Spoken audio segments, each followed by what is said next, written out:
That's the team that plays to win for you and me. Yes, welcome back. On today's pod, we will be reviewing yesterday's loss to the Pies. A tale of 3 quarters compared to 1.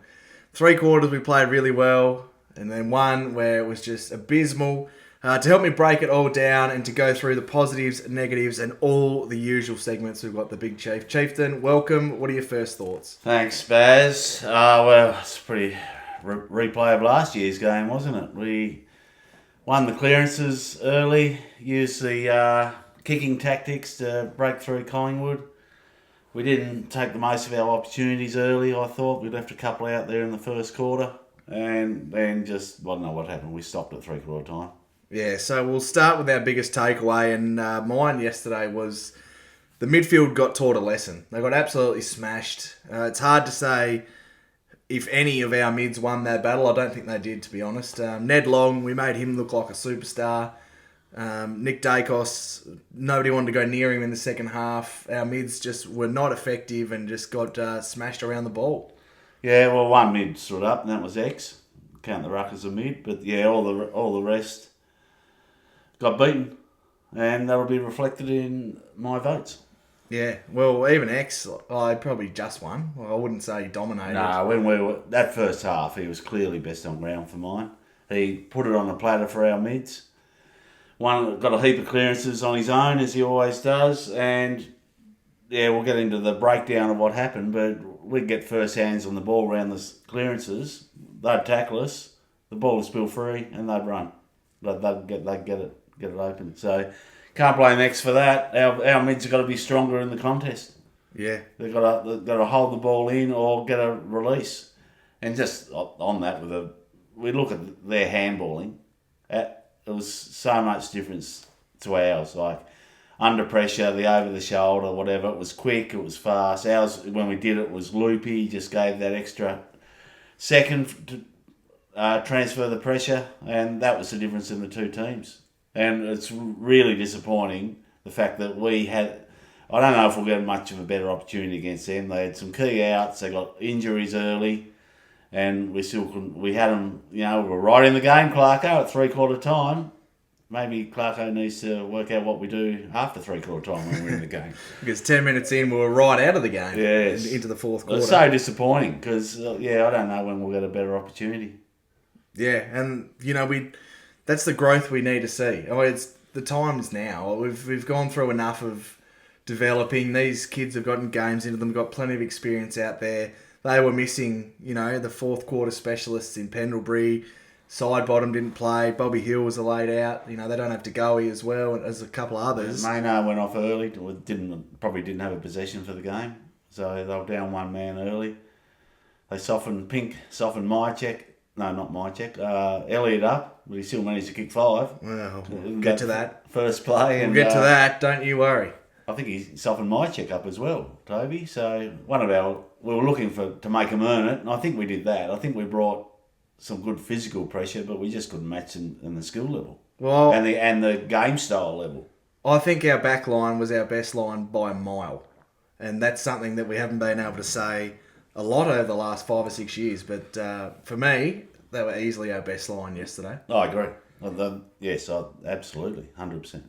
Right, so let's get into the quarter-by-quarter notes. We'll start with the first quarter. We kicked 1 goal, 3. The Pies kicked 2-5. And to start the game, there were so many smothers. Get off the mark. Yes, well, for them, not for us. Yeah.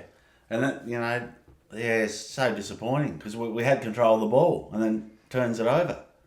And they were important times, like LDU would get past one, spin past another, and then just get that release kick smothered. Hardeman had a couple off half back, although we'll get to him because there's your biggest takeaway positive is we've found our running half-back flanker for the fantastic. next 10 years. Yeah, he was absolutely fantastic and been building, but that was his best game. He was awesome and so good by foot. And obviously Clarko's listening and the coaches because we've got the ball in his hands more. And it was a user with that long left foot. And he had massive meters gained. Yeah, we'll get to that later on because he may or may not feature in the most prestigious. I've got a feeling he will. He'll feature. But we matched them around the ball. The intent was there early. Jai, Simpkin had a great turnaround and lowered his eyes to hit Larky, which is something we've been really critical of both players. Simpkin for bombing it without looking, he lowered his eyes, and Larky led at the ball. And funny, when you lead at the ball, you get hit on the tit, Yeah, give yourself the best chance of getting it. And then he missed it. So, but what about the first goal? I'll pass over to you because he's your man and you'll froth it. But big X out of the pack. Left foot snap. Hey, on the left. That should be goal of the year nomination. It's certainly better be in the goals of the week, but it won't be. No. It'll just pass over. Someone will kick a little dribbler from the pocket. That's clutch though. Because as I said, we had opportunities in the first quarter. We had more inside 50s than they did. We were winning the clearances, and our forward line seemed very congested. So X thought, well, bugger this, I'll do it all myself. I'll take it out of the ruck, brush a couple off, throw it on the left, straight through the middle. Yeah. And from the pocket. So good. And the bit of scoreboard pressure to get a bit of reward for effort for us as well. But both sides were very wasteful inside 50 with their entries, especially us. But to get on a positive, we spoke about Riley Hardeman with his run and carry and how fantastic he was. But Finn O'Sullivan, he had a magnificent first quarter, so poised and composed and rarely gets tackled and rarely wastes the ball. I think up until about three-quarter time, he was going by 100% by foot. Yeah, I had him well in the votes at half-time, but he sort of, like a lot of them, fell away a bit in the second half. And the little grind my gears earlier, most people listening, it wouldn't have applied to them, but there's been a lot of supporters that have been hard on him. I think he's been great all year. Yeah, and he's used. Like he does spin moves. Like you said, he was going 100% by foot. They were all paid marks too. They weren't the little 10 metres. He was hitting like the 25s and into the corridor a lot to open the ground up, open the game up, give us our best chance to actually have a positive entry inside 50. I thought he was really good.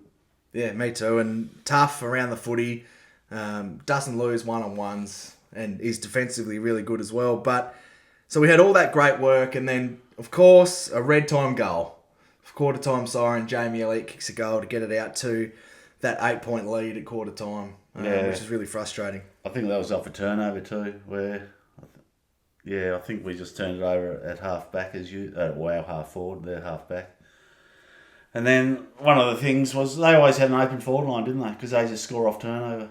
So they'd win it off half back, and there'd be one-on-ones everywhere, lots of space for the Elliots of the world to lead into. And it's hard. You couldn't defend that kick to Elliott. You just can't. But the first quarter we held our backline back so it restricted them from getting the ball out the back, which we did pretty well for the 3 quarters really, and then the floodgates opened in the last quarter.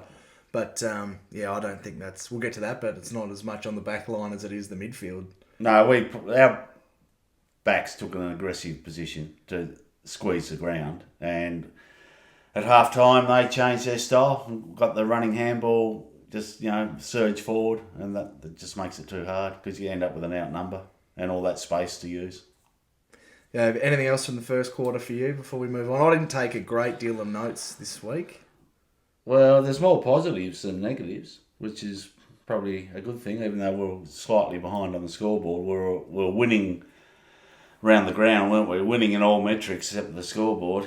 Oh, LDU. He had a magnificent first quarter as well. I think he had 9 or 10 in the first quarter. He was everywhere. Jai was good. Pink was good. Down back. We were competitive. And, I've written here in bold, we outplayed them, but yet we were still behind. And Georgie Wardlaw just had blood dripping everywhere. He couldn't get back on. Well, he had 800 metres gained running to and from the bench to get patched up. Yeah, poor bugger. He had the lip bleeding and the nose was bleeding. And it was a punch to the nose when old mate Long tried to handball it. So, was the MRO going to look at that? No, nor should they. No, nor should they. But, gee, they do some funny things. Swap the jumpers and see what happens. It was PC. Or Arch. Yeah. But no, obviously that's a joke. They shouldn't. But it's just unlucky, isn't it?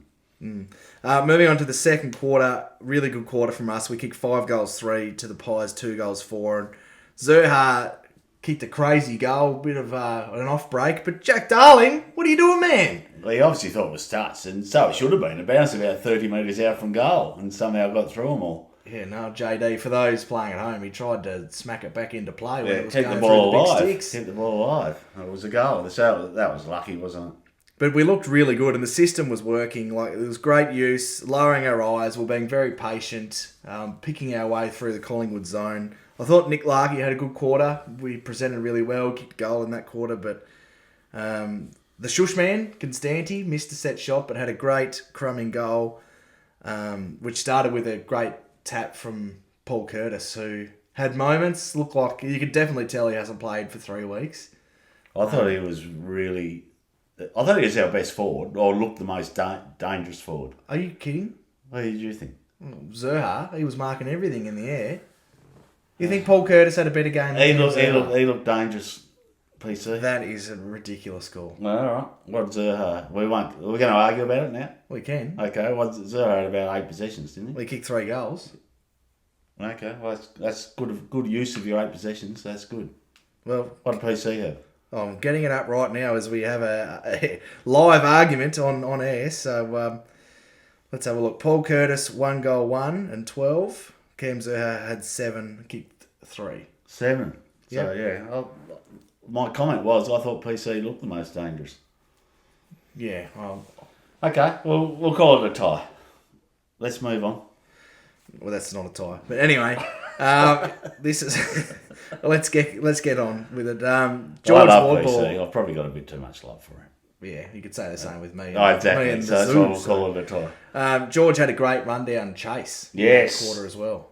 Competitive beast he is. But as you mentioned off the top, Tristan Sherry really got going in that second quarter and was giving Mason Cox. He wasn't allowed back in the ruck because he got monstered that much by the X-Man. Yes, didn't have much to say, Mace, did he? No, it didn't touch the ball barely all game really. But yeah, the midfield group got on top and we were able to really take advantage of that as well with the 5 goals. Yes, no, it was a good quarter. The only negative I've really got was free kick Collingwood. They seem to be... We actually won the free kicks. I can't believe that. You're kidding. No.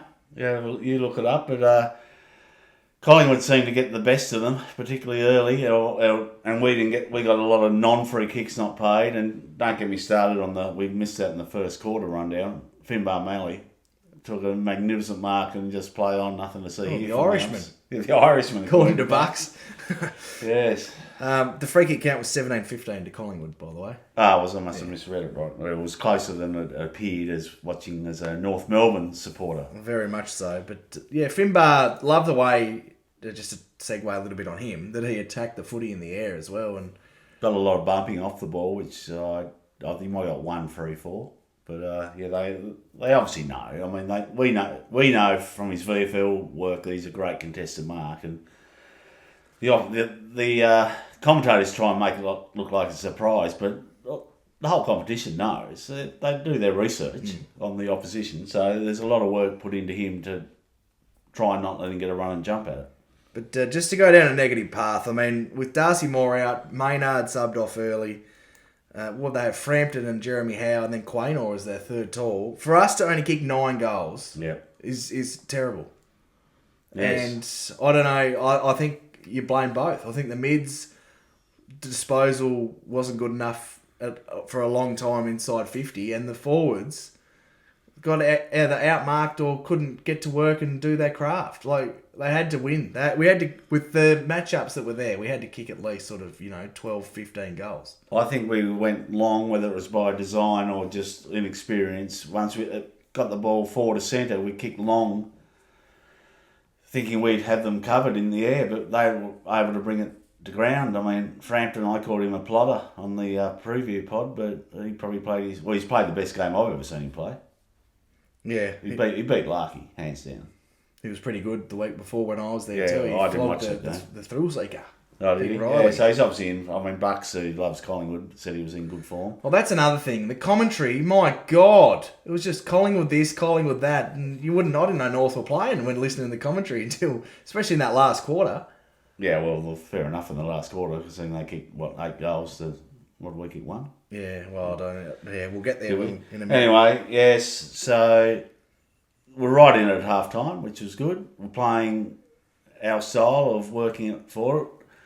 forward to the midfield. But then, I think that long kick was bad news. I think when we lowered our eyes, that's when we had our best shots at goal and scored. And because when it went forward, we did not get a crumb. Tom Powell was the only goal from a crumb off a pack that I can remember. Oh, Constanti as well. Yeah. Oh, that's because PC bumped it out to him. Tapped it out, yeah. But they seem to control it. If we get hands to it, we'd be tackled. If they get hands to it, they'd break the tackle or move the ball on, and then they're off to the races. And after half time, they really changed their style. They pressed up on it and asked a bit more to stop that first outlet kick we were using, the short kicks. And when they turned it over, they were just gone in waves. And we just couldn't go with them. No. But and then they'd get an outnumber, so you can't. They could release that first under pressure possession, usually by hand. Second one's got a bit of pressure but not as much, and then the third one they're out. And we could not do that as well as them, and that was a main difference, I think. But a great moment before half time with Jai kicking a great captain's goal. And an angle in the right forward pocket, good set shot finish, and then obviously a moment to his recently passed grandma as well, which was good to see for Jai, and good to see the whole group get around him as well. Yeah, we're up and about at that stage, weren't we? We were. Right, let's get to the third quarter. We kicked 2 goals too. Collingwood really wasteful, kicked 3 goals 8, and it all starts with a soft free kick to Collingwood about 40 seconds in.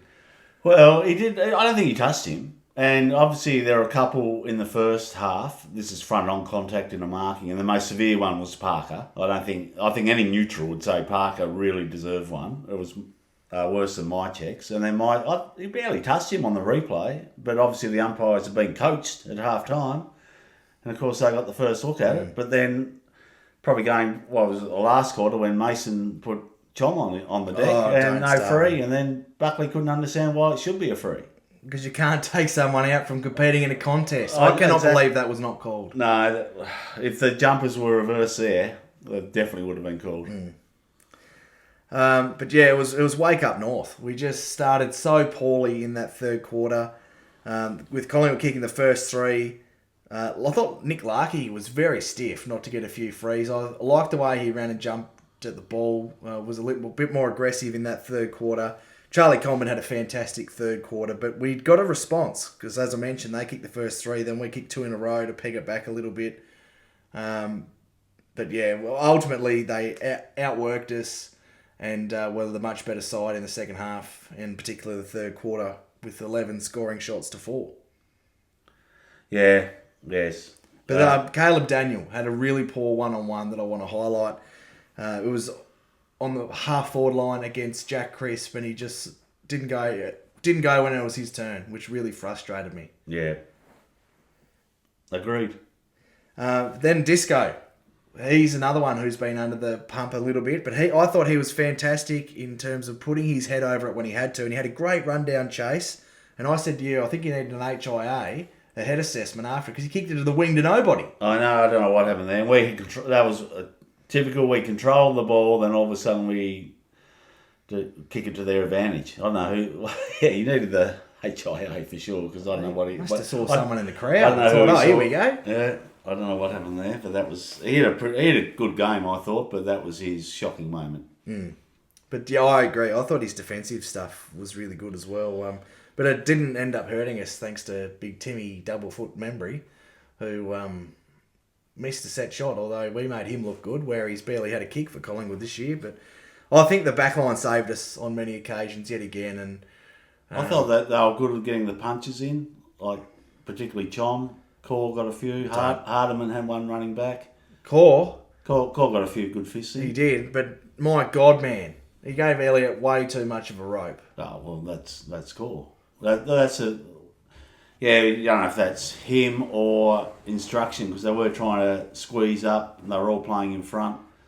It's time to move on from Aiden Core. Okay, I've been strong on this, but I'm going to continue to be. I'm sure he's on the watch list, so we'll delve into that a bit deeper then. We will. But yeah, as I mentioned, I thought the backline was really good. I thought Luke McDonald had a really good game too, actually. Yeah, I thought he was solid. Bit of a whipping boy from a lot of supporters. His kicking was poor. Well, it's just 55 down the line. We had one where I think Jai had a free kick in the middle, and he ran past for the receive, and then it was like a top spin mung he kicked into the forward line. He had time. You're running to call from a free kick for the handball running past. You've got to be better used than that. Yeah. I think he was trying to kick it to, 20 metres out, and he just kicked it about 40, I think, in the end, to no advantage, and just an absolute mung. Got to be better than that. That's VFL. That's barely VFL standard. So, to touch on the last quarter, we go in three-quarter time, 3 points down. All we've heard all year is we want to be in games. Yep. Now what do we do? Yeah. Well, we obviously go to sleep, let them dominate the clearances, let them downhill ski, which is fair enough. They outworked us. If I can just talk about Tommy Powell, he must have been playing on Elliott on the wing. They end up with a 5-on-2, I think, in their forward line, and Powell had Elliott 20 metres off him on the outside. Ball was coming through the midfield. They just had control of it, and because he's a midfielder by nature, he got drawn into the ball but didn't impact. The next thing, Elliott's kicking goal in the forward pocket, and Tom Powell's just crossing the 50. So that's just a massive learning curve for him, I think. If you're going to go to the ball, you've got to impact it, but you probably got to hold your width and stay on your man in that situation, because he didn't get near impacting it. He was probably 5 to 10 metres off it. He played everywhere. He was at half-back, midfield and half. Well, that's it. It'd be hard for him because he's what, 22, played 50-odd games. Still learning, and he's playing multiple positions, so it's hard. It's not as if he can just concentrate on a midfielder. I'm a defensive midfielder. I'm a go hit to midfielder, and then he's on the wing, then he's on half forward, then half back. It'd be hard for him. But that's a big, hopefully the development coaches are highlighting that. I thought he was our best mid yesterday, and you'll disagree with me. X was a bit best. I'm not counting X. I'm talking out of well, he's a ruckman. Yeah, I'm talking out of the pure mids. He starts in the midfield though. Yeah. I understand what you're saying. Out of the pure mids, he was the best. For mine, yeah. I thought Jai was pretty good. Certainly in the first half. His first half was good, but he faded away. But as everyone did in the second half, and we'll touch on Harry a bit later on. But 1 disposal in the third quarter and only 4 in the last. So not what you want from one of your best young talents when the game's on the line. No. But anyway, so the last quarter, how we let Nick Dacos run around and just do what he wanted. He had about 5 touches in one 10-second play, which it was triangle work, basically. It was training drill stuff. Well, we're trying to let them get the ball in the midfield and, flood the back line or their forward line, but they can pick through it. Their skills are really good by foot. And they block for each other. That's the other thing. They work. They're obviously a more experienced team than us, and even though they've brought in 2 or 3 newish players, they play the team, they block for each other. Well, it's a system, isn't it? Yeah, system, and their system stood up, and ours didn't. But a really disappointing effort in that last quarter. We were just blown away. As I mentioned about Nick, we quelled him pretty well in the first half through Colby and George, and sort of everyone had a go at him. And Colby and George just barely touched the ball in the second half as well. Yeah.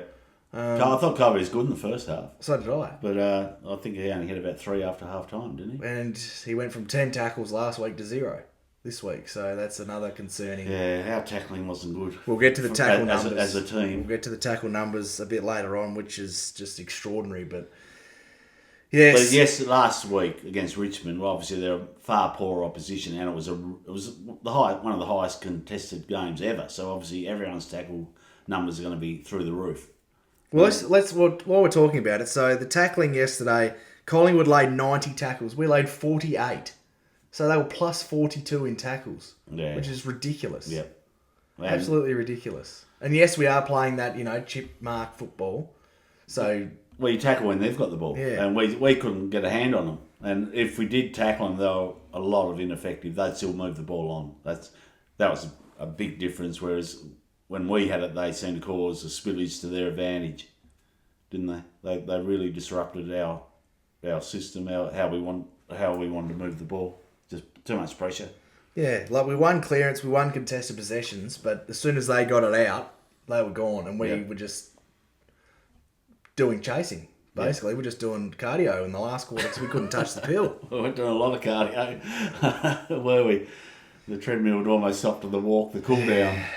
Yeah, it's as disappointed as I've been to be right in it and then blown away. Like, I probably could have copped a 4-goal loss. Actually, in the last quarter, about halfway through when the game was down, I've written down, what now? 28 points down, 12 minutes left.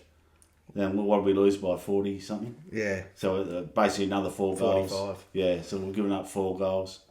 When, that's when I really wanted to see what we'd do.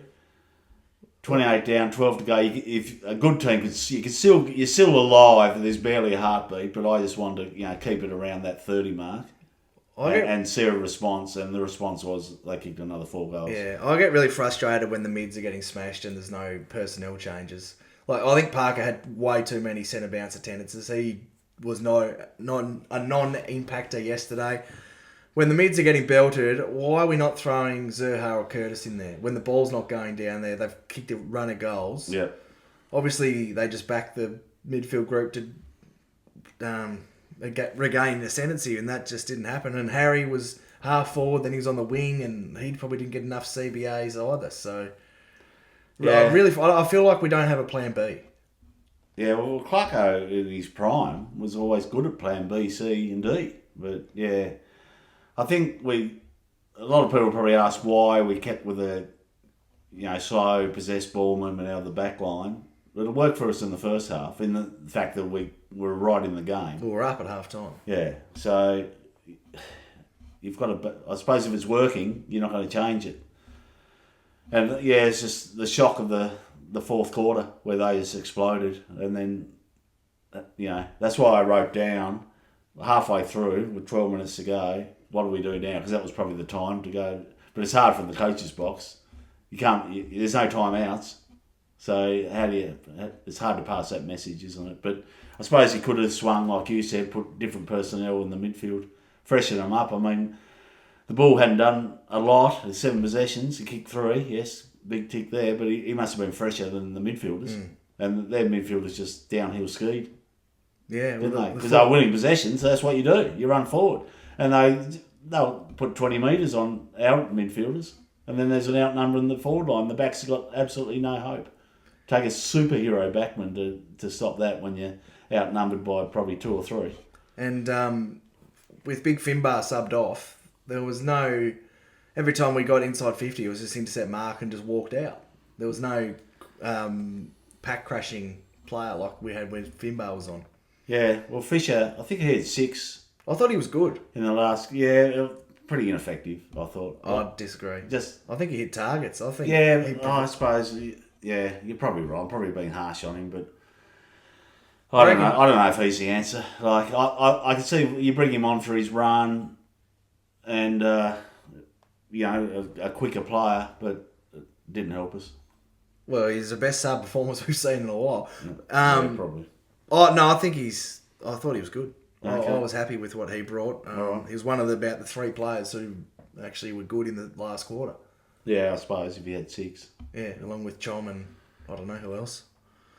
Yep. Anyway. Move on.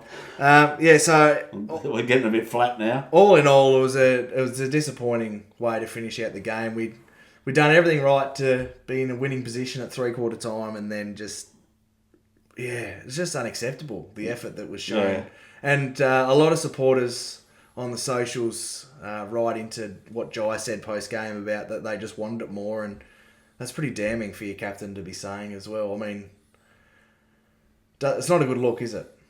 Well, when the game's on the line. Well, why didn't we want it more? Exactly. That's why what didn't we want at least the same? Hmm. Is that just the way he's explained it? It's probably poor, Yeah. You know what I mean? Like I think they just executed better. I think they probably were. They were, after half time. They certainly came out with better intent. I thought we had better intent, better want in the first half, but we couldn't capitalise because we're a 17th place team, and when they wanted it more, and they were able to execute like a top 4 team. Yeah, I think some of our young... But sorry to interrupt, but the damning thing is they had, as we've gone through, and everyone knows, they had 6 or 7 top line, first choice players out. And who'd we have out? Who'd be in our first choice? Oh, it's hard to say off the top of my head, but Archer. Archer be the only one. And he's not, I love Arch, but I mean he's not going to turn that result around on his own. No, that's exactly right. But he probably would have done a better job on Elliott. Yeah, well, he would have been back shoulder with Elliott, so Elliott wouldn't have kicked 5 on Arch. I'll go to my grave on that one. I just want to touch on. I don't want to put too much pressure on our young draftees, but Colby McKercher, just the 2 disposals in the second half, not good enough. Wardlaw only having 11. It's just not. He's got to get more of the footy. It's as simple as that. We love what he can do, and I don't want to shit can George because we can never question his effort. But as a top 5 pick, he's got to be getting more than 11 disposals because he only had 14 or something last week as well. He's just got to find more of the ball. He's got to get some easy ball. Well, he doesn't get easy ball. We don't want easy ball. I just watched just before this pod the first half again, and George had a lot of possession but not disposal. In fact, he was first to the ball. He'd grab it, and he'd have about 3 blokes tackling ball up. Like he had that on 3 or 4 occasions. So he's getting to the ball. He's just, as the whole team did, we found it hard to get it out to our advantage. But Parker, another one, just 16 for him. He's fallen off a little bit the last couple of weeks. That's not good. Hopefully the bye, as we approach that now, will freshen him up a little bit. And then Harry, he was pretty flat. I thought his first half was really good yesterday, but then just the 5 touches in the second half for him. Yeah, he's playing half forward a lot, and the ball lived in their forward line, didn't it? For certainly the last quarter. Yeah. But after half time, they had more forward. Get your match winners around the ball. Yeah, well, we've got 400 midfielders, so it's hard to get them all around the ball. Yeah, well, I just think that once, like the last month that Parker's been in there too often. Yeah, fair enough. Well, he's too slow, just to say it how it is. I think. Yeah, fair enough. But he has been good all year, so I don't want to discredit what he's done. But the last couple of weeks, he's coming second in the Basti. He is. For the last couple of weeks, I think he's not produced what he would want. No.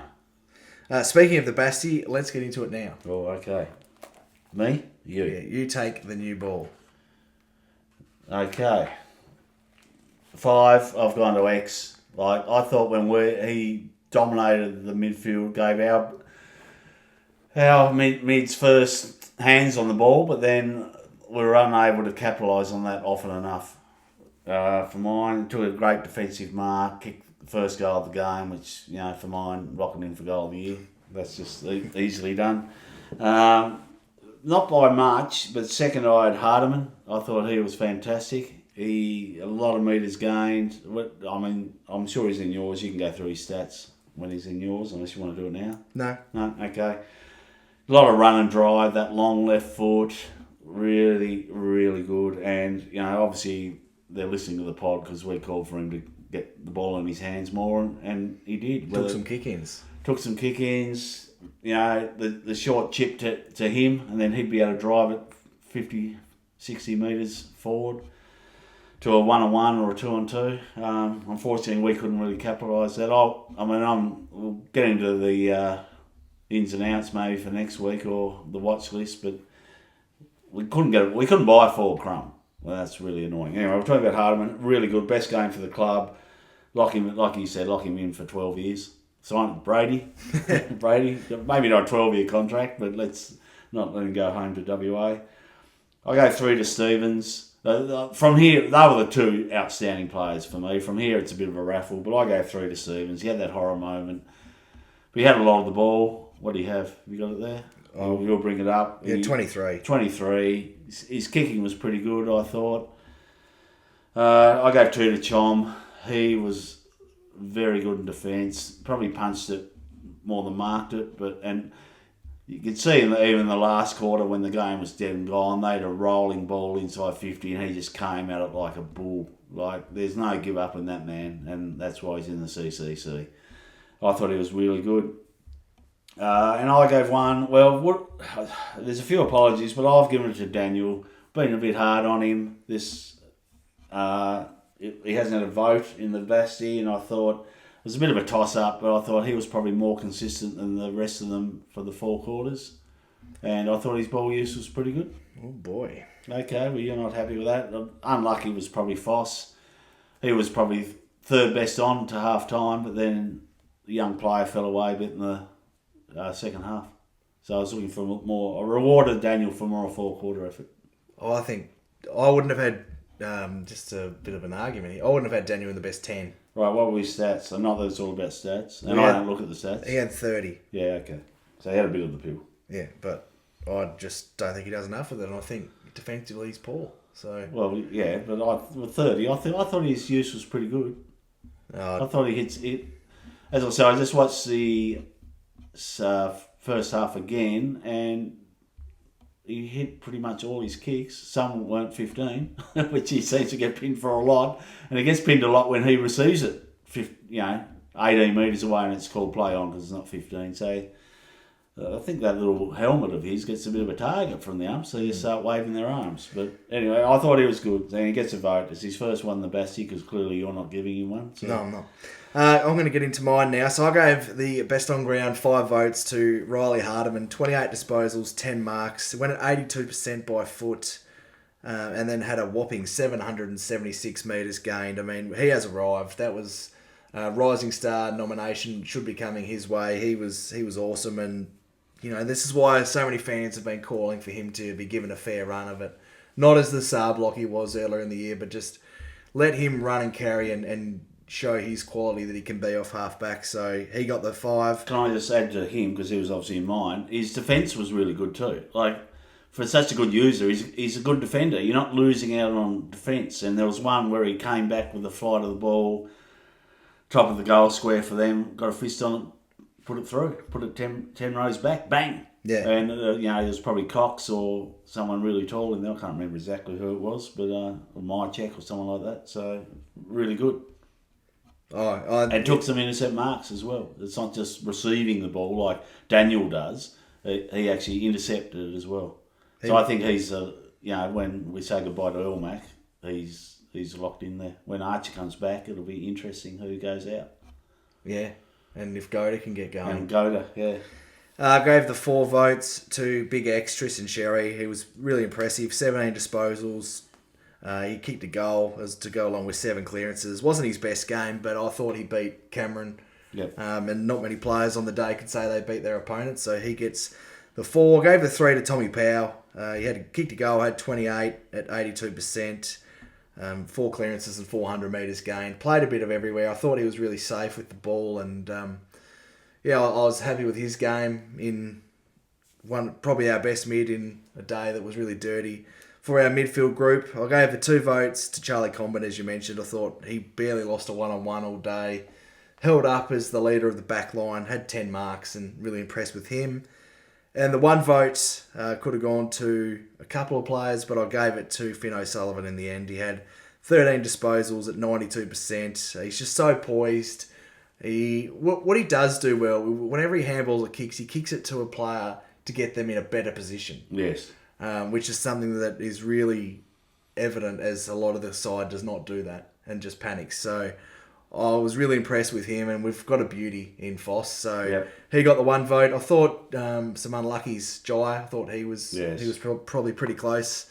He had a very, very quiet last quarter, as most of our Well, the side whole did. mids did. That's why I couldn't put a mid in, because they all got beaten. I thought LDU was solid as well, but and then obviously I thought Cam was the best of the forwards, but didn't do enough to get in the votes. So I thought the back line, as I said, was the best line, and majority of the vote getters, like even Tommy Powell, he spent a lot of time in the back line as well. So that is the votes. And to get to the leaderboard, You've remembered. I've remembered this week. Tristan Sherry leading it all off on 60 votes with a big lead for him. Parker second. 60? I thought he was on 70. No, he's on 60. Is he? Okay. Oh, you'll just give him all the votes he wants, won't you? No, you sent it through on the group text. Yeah. So I thought it was 70. No. Parker second on 35. PC on 27 in third. Sheasel in fourth on 25. And LDU rounding out the top 5 on 20.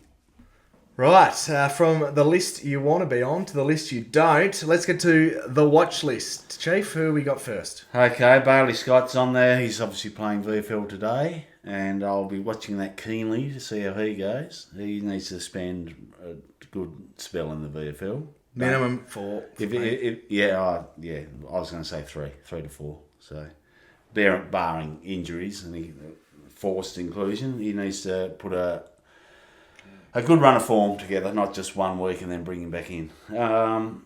So probably the same with Griffin Logue, although there's probably a spot maybe if you want Call for Core to be dropped. We'll get to Core because he's on the watch list.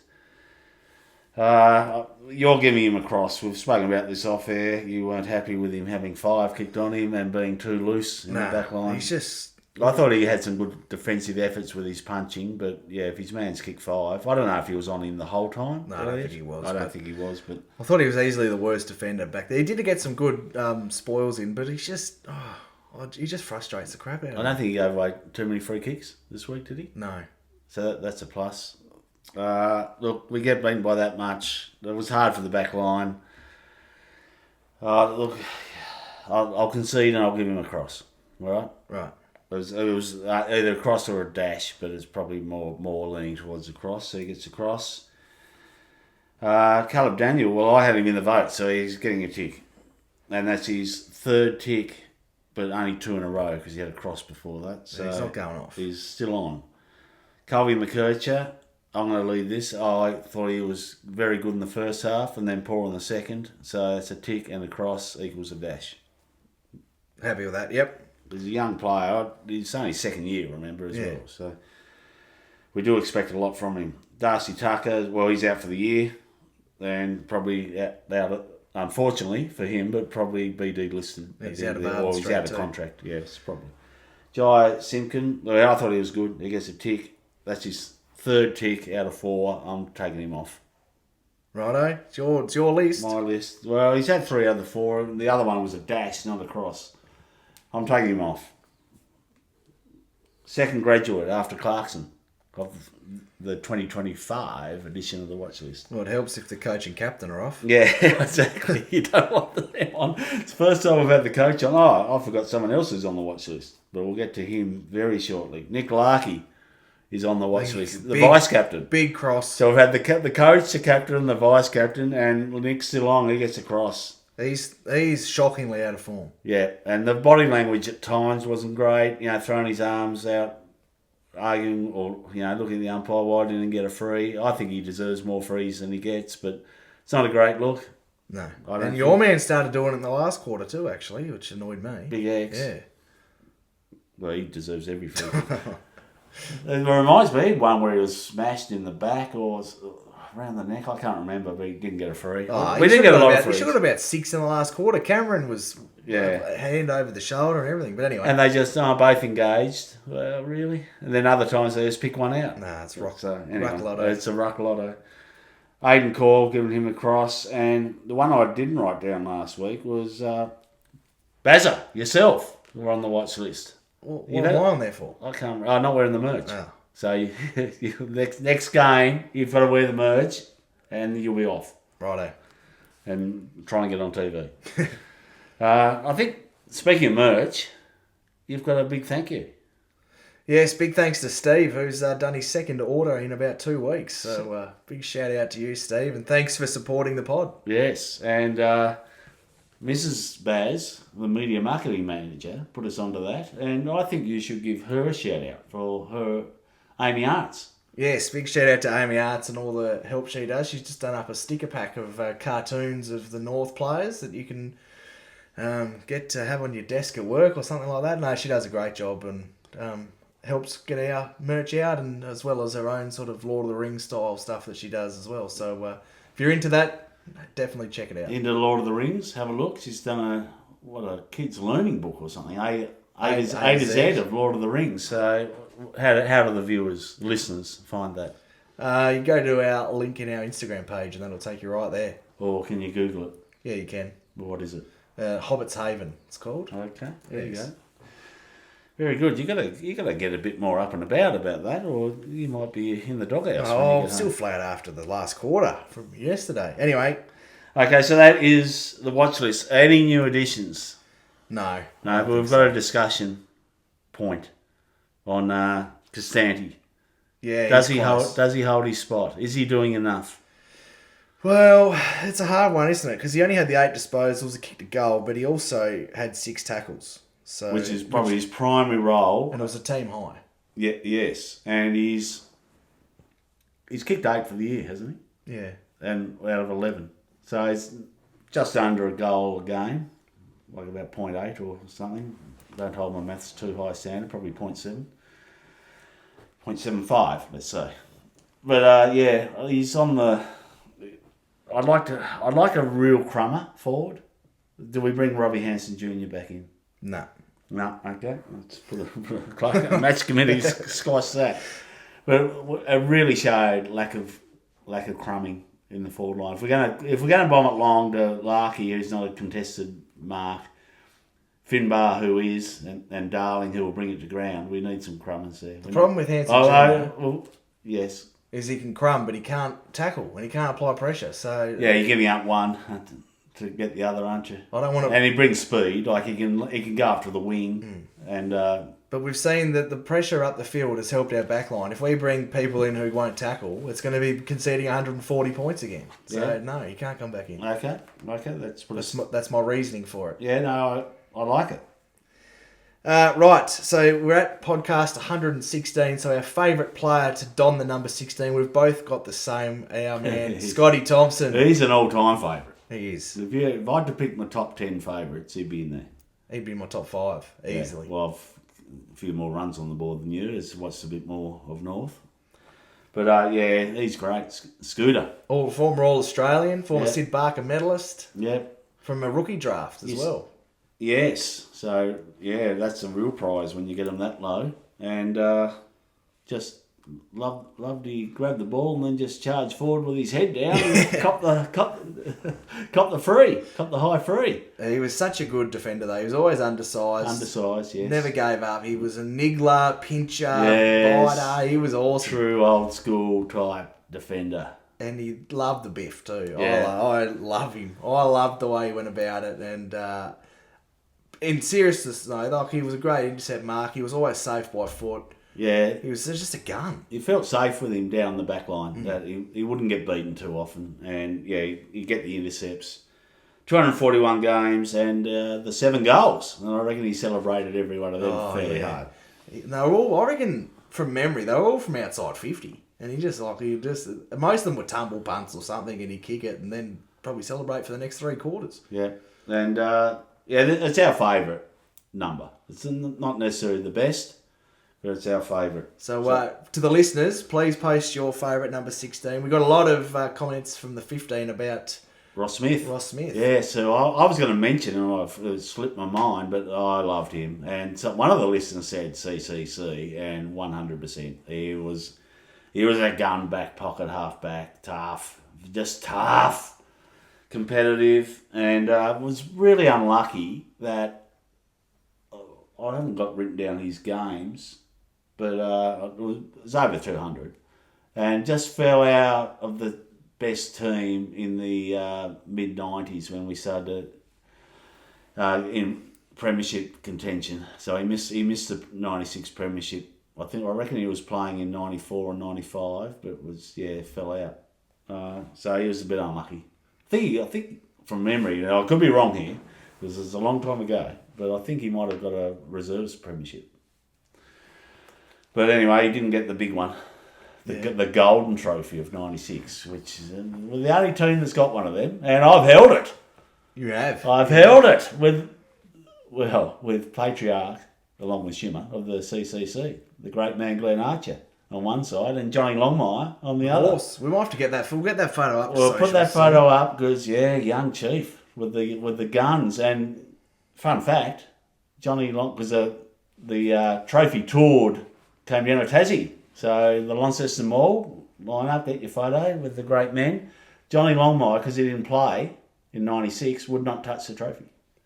Oh, yeah, right. Would not put his hands on it. And he got to put his hands on the 99, so I'm glad he did. That's a good little tidbit. Yeah. You wouldn't touch it. No, I wouldn't touch it. So superstitious, or wasn't part of the 21 as it would have been then. So that was a great moment, highlight for me, holding it with the great Archer. And old Arch said, "Oh, you're a big fella. Yeah, you're a Krieger. Oh, got you covered yet, you little fella." then I ran. Yeah, they were both very, very good people.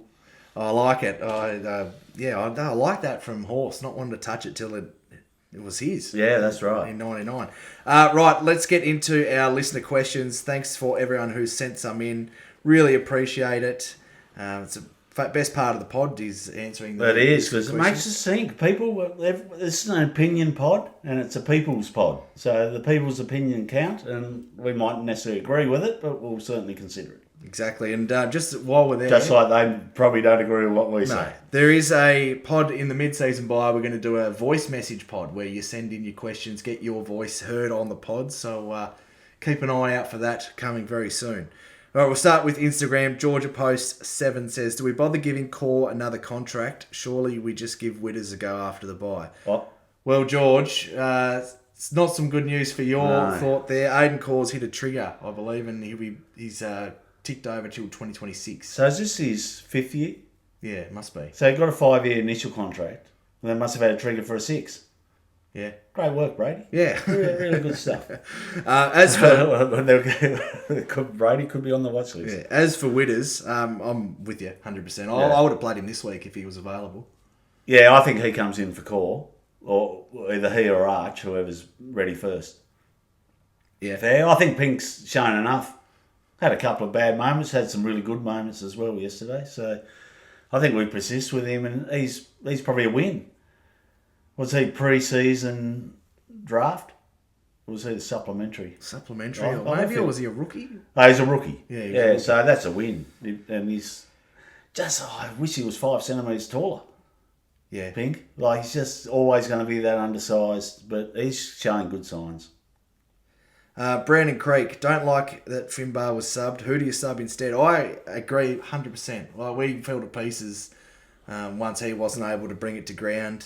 And to answer your question on who to sub, I was thinking then why Chief was waffling on. Maybe Constanti. You had a lot of time to think then. Yeah, maybe Constanti. If you're bringing Fisher on, play the same sort of role. Yep. But yeah, I was surprised they went with Finbar in the 22 to start with. I'm glad they did. I'm glad they did. It's very top heavy, isn't it? I think they tried to expose Collingwood's lack of height, but Frampton played. I didn't realise he was in such good form. As I said, I called him a plotter. But he looked good for them. He beat Larkey, and Howe didn't take any screamers or intercepts. He just punched it, didn't he? So they were obviously worried about our height, and probably particularly Finbar.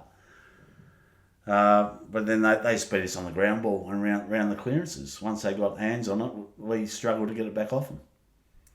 Mitch W_91 has a concerning comment here that's stressing me reading it. Will we ever turn this around, or are we the AFL's New York Jets? Now, you know I'm a big NFL man. Yes. And the Jets, they've been shizing for a long time, and they're not looking like turning it around anytime soon. So hopefully not. Didn't they recruit some gun quarterback? Aaron Rodgers, he's gone. Yeah. He's gone already. 1 year? Yeah. On what were they on, about 40, 50 mil? Probably? Well, his first game, he tore his Achilles 4 plays in, and then last year he did nothing. So okay. Oh, he had 2 seasons. He had 2 seasons, yeah. But yeah, hopefully not. Hopefully not, because they are... I think the signs are there. I mean, Collingwood, they're a good team. Yes, they had some key players out, but their system stands up. And it's a bit like all the good teams. You've got, I don't want to keep talking about Hawthorn under Clarkson, but it was one soldier down, one more in. They just played system. And and the system after half time was better than ours, and their want was probably better than ours. Matched us in the third, and then we fell off in the fourth, which is not acceptable. No, it's not. I won't stand for it. No, but I think there's been growth this year, but we're so impatient, aren't we? Well, we go to the bye, but we can't go another 5 years of being patient. Well, let's compare it. We go to the bye last year, 0 and 11 or 12, and this year we've had 2.5 wins. So yeah, and the percentage is a big tell, although it would have taken a bit of a knock yesterday, but our percentage this time last year was probably in the 50s or 60s. 50s or low 60s. Now we're around the 80s, probably down to the high 70s now. Cozza Smith says, what do we have to change to be able to play like we did in that first quarter against Richmond? Well, we just dominated clearance and dominated. We had the good users in there with McKercher and co, and we had space. Yeah. And Collingwood didn't allow us to do that, and they brought the pressure. Yeah. So it's as simple as that. And they hurt us more on turnover. Yeah. Like Richmond didn't hurt us on turnover because they're a young side without the skill in the system that Collingwood possess. So it's just against the good teams, if you turn it over, expect scores to come. Tory Boy, again with Wardlaw, 11 touches, felt like he had 20 and a half being on a... Sorry, felt like he had 20 and a half being on a 4-quarter effort. Kid's a star. Yeah, once he can get up to those 20 disposals, 25 disposals, he's going to be BOG most weeks. He's just got to find more of the footy at the moment. If he gets 20 plus, he's in the votes. Yeah. Because he's such a bull, wins the contest. And that's something we lacked yesterday. Well, I know I'm being a touch harsh on him. I just want to clarify. I don't expect him to be having the Dacos Sheasel numbers because he's not that sort of player, but he's got to be having more than low teens. Oh, yeah, absolutely. Well, remember Tommy Powell was in that boat Cunners, a couple of years ago? when he started out. Yeah, even LDU used to be low 20s and he needs to be a mid to high 20s to be more effective because he's... So, yeah, it just takes a bit of time, but we're impatient. We are. Josh is unique. Transition defending on turnovers. Why can't we? Well, because we just got outworked and we just couldn't lay a hand on them. That was the problem with that handball waves. Yeah. Once they got past that first tackle, we couldn't catch them. No. And their use was just cleaner and better. And because of their system, they know, handball there'll be someone on the outside, there'll be someone, I'll kick it there'll be someone there. They sort of know where to kick it before they even get the ball. Whereas we got forward to centre and kicked it long to a pack and then couldn't get the crumb. Next up, Clint Peloso, who says, does the public messaging of wanting to be in games at 3/4 time need to change? We want W's. Yes, it has to. Yeah, I think so. I think, well, hopefully it's a bye. They'll reset. Clark will reset. The coaches will reset. The players will freshen up. I mean, I don't want to hear against Wet Toast that we want to be in at 3/4 time. I want to hear we want to win by 6 goals. Yeah, we want to be 10 goals up at 3/4 Yes. time. But yeah, didn't last year take them to the farm or something and opened up and we saw about 9-10 weeks of great football. So Yeah. similar to that, please. Yeah. Take them over to Perth. Good bonding. Yeah. Get away for Get a away week. for 8 days. Yeah. No, I'm expecting. I think even Freo are gettable. I mean, they're obviously when they're on, they're a good team. When they're off, they're ordinary. So I think the next 2 weeks, particularly against Wet Toast. Well, that's if we don't beat them, that's going to be poor. It's just must win. Yep. It's as simple as that. I mean, we're not playing them at Optus where they play 12, 13 games a year either. No, that's right. We'll move over to X with Chris Dimo's put a couple of comments here about when is Elder U going on the watch list. Not this week. I thought he was good enough. He's not playing his best football, but he definitely wasn't in our worst mids. No, I mean, it's not all about possessions, but what do you have, 28 or something? Yeah. So, I mean, he's not playing his absolute best, but he's not terrible. He's getting the pool. Like 28 possessions, you can't go on the watch list. No. Unless you have 27 turnovers. Yeah. Rude Tragic has put a few comments here, but we'll go with one as to why have Scott, Larky and Sheasel regressed. Well, I can't explain Scott. I mean, we had him on a watch along with Cam Zerha about their poor starts to the season. Yeah, my man, he's been good. Yeah, he's kicked goals every week. Yep.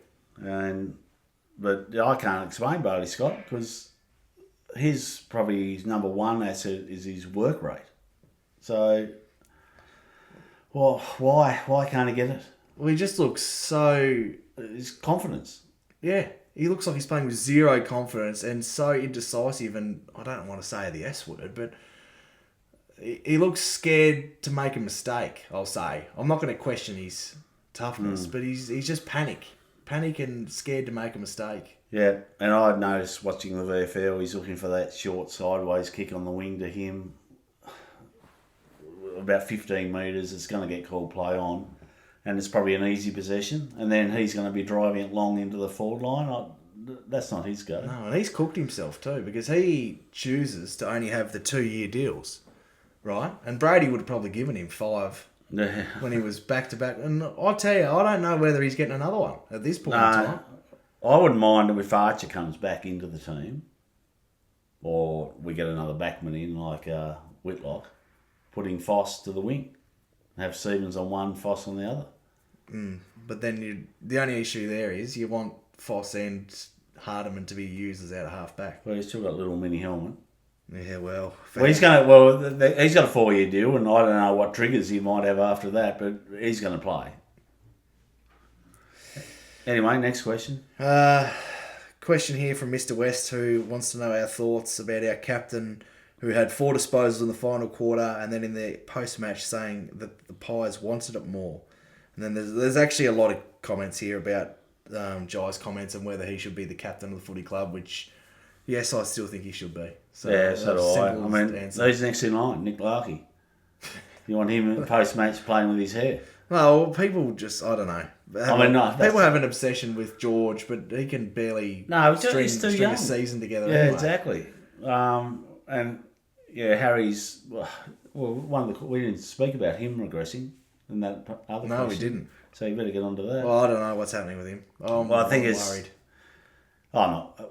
What was his stat count? Not was about stats. He only had 20, but he only had 5 in the second half. That's poor. But I mean, they did play better. They had the ball in the second half. We had it in the first half. But he's not even 80% of what he was the last 2 years. He's gone. I'm worried about him.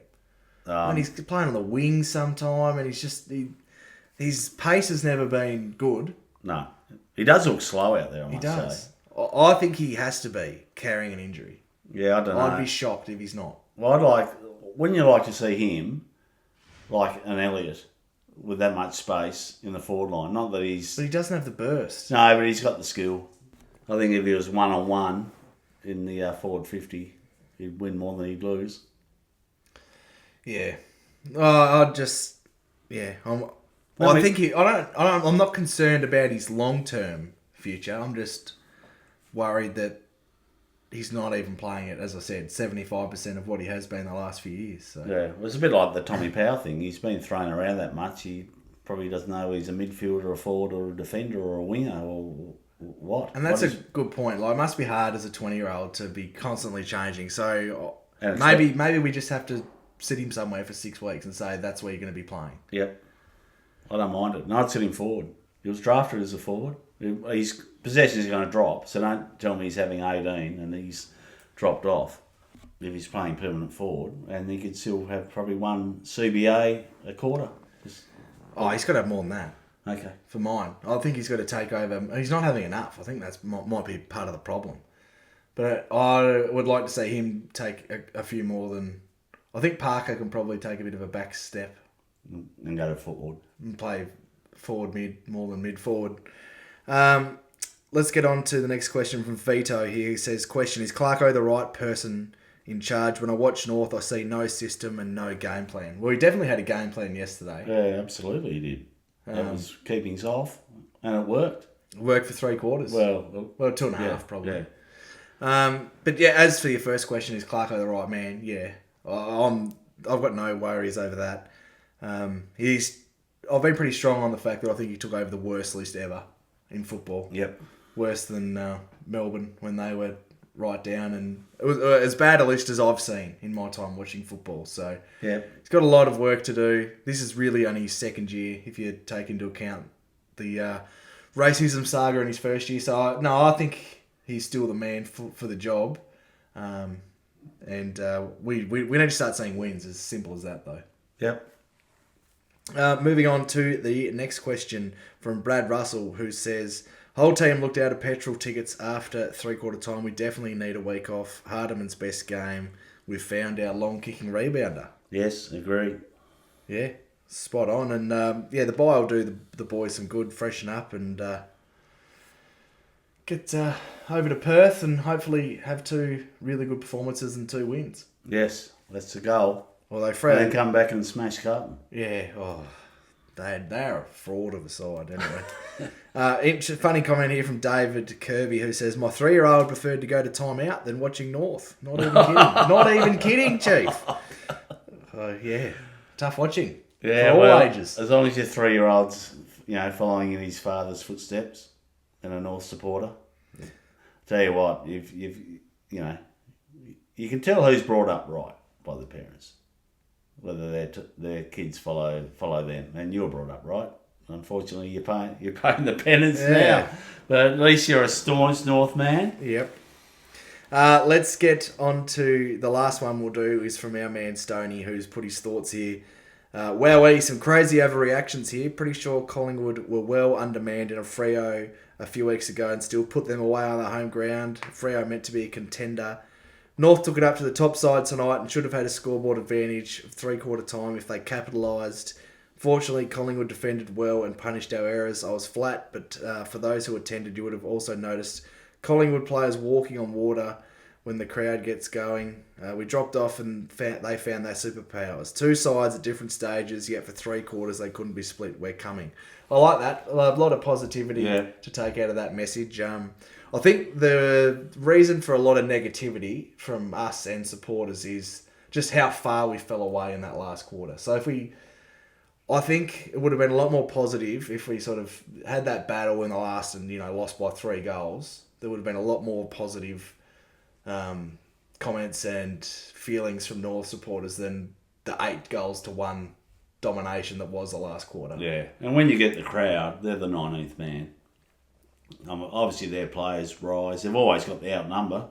Yeah. Unless they're in the West or somewhere. But they always have a good crowd anyway because they're such a heavily followed team. And it definitely affects the players. And dare I say, they probably get a favourable whistle as well due to the crowd. Yeah. Well, the noise of affirmation. I know. I'm agreeing with you. They definitely did. But not that that's a difference maker. But I agree with what he said. It's still a bit raw. It's just a fall off in the last. Yeah, I think that's the most frustrating part.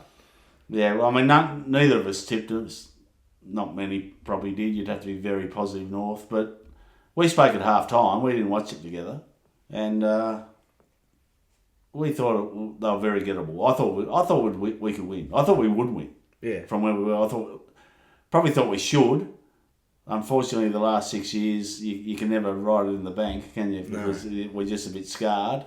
Especially against them. Yeah, and I forgot to listen to the watch list. Oh, what have you got? My Wi-Fi. Oh, your Wi-Fi. Yeah, I heard about this. Yeah, because just buffering. It was horrible to watch, but I persisted. And you'd ring me, and I'd still have four minutes to go because it was just buffering so much. So, yeah, I'm not watching it down in my North Man Cave anymore because he just doesn't get here. No. The Wi-Fi doesn't travel. Got to be a lot closer. So, yeah, that was very disappointing, and it's part of the reason I watched the first half again this morning, just to watch it with a bit of continuity without the circle spinning. Yeah, that's odd. That would make it even more frustrating. Look, the remote almost went through the TV a few times, and it wasn't due to our play, it was due to the buffering. Oh, very good. All right, well, we might leave it there. Thanks again for tuning in and for being a real one, listening to the end. We appreciate all our listeners. So please like, subscribe, follow whatever listening platform you're on. We really appreciate everyone who has. It's a great way to support us, and it's free to do. It takes about 15 seconds. So thanks so much, guys. We'll be back later next week to do a mid-season review. Yes, we'll have to do the preview pod for the round. Obviously not North, with our tips. And yeah, we're going to rate every player. Yeah, we'll go through all the players. We'll probably do it in part 1 and part 2 to fill in the bye week. We'll see how we go. We've also got as I mentioned before, our Q&A with voice messages from our listeners. So shimbonerspod@gmail.com. Send your voicemails there. Every single person will get theirs played. So send it in and ask us a question or whatever you want to do, and we'll listen to them as long as they're not 10 minutes long and play them out and get your thoughts on the pod. Yeah, what's the length? You better 30 seconds? Yeah, 30 seconds to a minute. Yeah, okay. Probably no longer than that. And try not to use too many profanities. We do have people Yes. travelling in cars with kids. And, Yeah, kids listen. Kids listen, little Shout out Jimmy. Little Jimmy. Yeah. I'm sure there's others, but we've met Little Jimmy, so he gets a mention about every fifth pod. Yeah, he's a star. Yeah.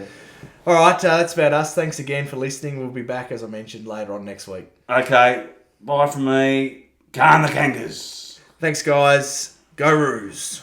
Good old North Melbourne, they're champions, you'll agree. North Melbourne is the team that plays to win for you and me.